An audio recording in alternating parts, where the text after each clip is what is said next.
So you made a website, spent hours designing the layout, and you made $1 million in the first 24 hours. Unfortunately, that's not the reality for pretty much every single business owner who sells something online. It's actually quite the opposite.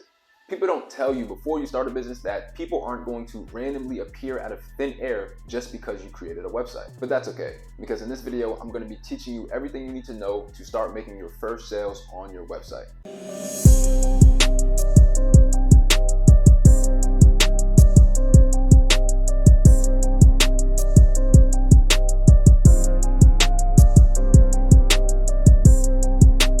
What's going on, guys? This is Marketing with Dev. Make sure you guys give me a like, comment, subscribe, and hit those bell notifications so you can be notified when I drop new videos just like this one. And today, I'm going to be showing you guys how to make your first sales on your website. So without further ado, let's go. So the first thing that you're actually going to need to do to start making your first sales on your website is to figure out who you want to sell to and study them. Before you can sell anything, you need to understand the market and understand the people that you're actually selling to. And the only way you can actually understand who you're selling to is by doing market research.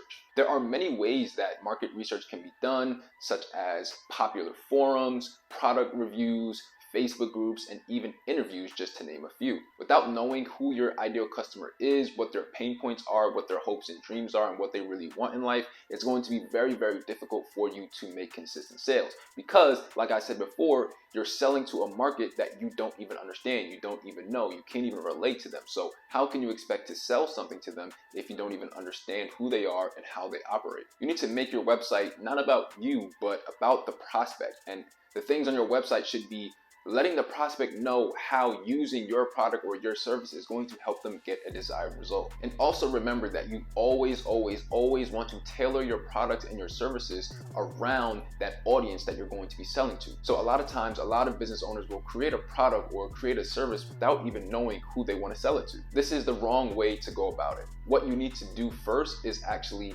start with the people you want to help. Once you have this group of people you want to help and you understand what their pain points and all of their problems are, now it makes it so simple to create products and services that actually solve all of these problems that these people are having. And that's the way you want to go about doing it. The second thing you need to do to start getting sales for your website is to have a clear and aesthetically pleasing layout for your site. So you want to make sure that your website layout is very clear and easy to follow. You also need to make sure that your website or your landing page copy is well thought out and that you're not saying too much. You also need to make sure that your text is not too big or too small. Make sure it's the perfect nice size so people can read it easily. All in all, you want to make sure that your website or your landing page copy clearly conveys all of the benefits that your product or your service has and how those benefits can improve the lives of the people who will take you up on your offer. And lastly, you also want to make sure that you have a bunch of testimonials on your website. It's one thing that people hear yourself talking good about your company. It's a completely other thing when they can actually see multiple people who actually paid for your products or services having a lot of great things to say about it. So definitely make sure you include a lot of testimonials. And the last thing that you'll need to start making your first sales for your website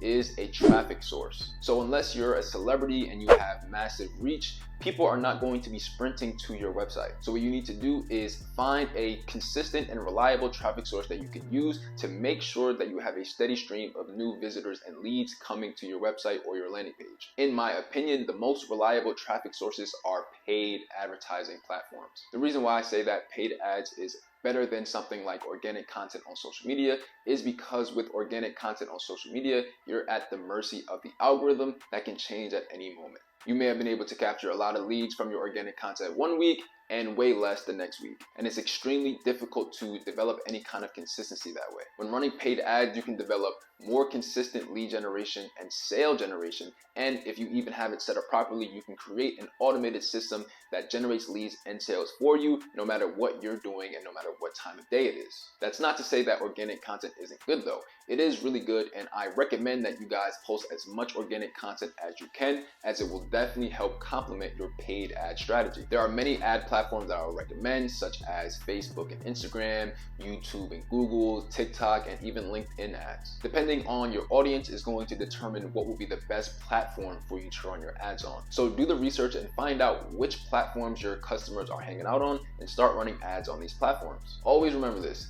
People cannot buy from you if they don't know who you are. Organic reach gets limited more and more every day, and the best way to combat this is with paid ads. So I hope you guys enjoyed this video. If you did, make sure you guys give me a like, comment, subscribe, and hit those bell notifications so you can be notified when I drop new videos just like this one, and I'll catch you guys in the next video. Peace.